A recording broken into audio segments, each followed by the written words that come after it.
Hi అండి, hello, welcome to my channel S N world. Subscribe చేసుకోండి. నేనైతే పానీపూరి కోసం అని చెప్పేసి వాటర్ అయితే ప్రిపేర్ చేసుకుంటున్నానండి. వాటర్ ఎలా చేయాలంటే కొత్తిమీర, పుదీనా, పచ్చిమిర్చి, సాల్ట్, కొంచెం అల్లం అలా ఉంటే వేసుకోవచ్చు అండి. దాంట్లో చాట్ మసాలా కూడా వేసుకోవచ్చు. లెమన్ బదులు చింతపండు గుజ్జు ఉంటే కూడా వేసేసుకోవచ్చు అండి. పానీపూరి చిప్స్ అయితే ఉన్నాయండి. ఆయిల్ అయితే హీట్ చేసుకుంటున్నాను చిప్స్ కోసం అనేసి.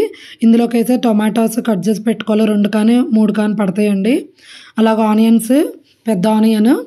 నేనేం చేసా దీంట్లో పప్పు ఏంటంటే కందిపప్పు కానీ, బఠానీ పప్పు కానీ, శనగలు కానీ అలా నానపెట్టేసుకొని కుక్ చేసుకోవచ్చండి. పప్పుకి నేనైతే ఏం చేయలేదు, మేమైతే ఇలానే తింటున్నాము.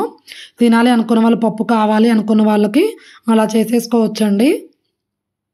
ఆయిల్ అయితే హీట్ అయిందని ఒక్కొక్కటి వేయించుకోవాలండి. అలా 5-6 వేసేసాను ఒకేసారి.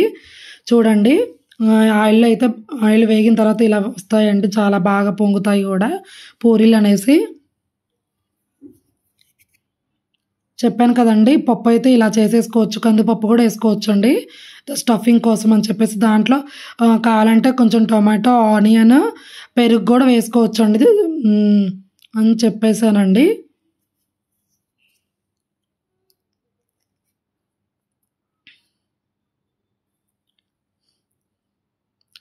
అంతేనండి. ఇలానే పానీపూరి చేసేసుకోవచ్చు అండి ఇంట్లోనే, మనం బయట చేసుకునే విధంగా కాకుండా. ఇలా వస్తాయండి. ప్లీజ్ సబ్స్క్రైబ్ చేసుకోండి. Thank you for watching.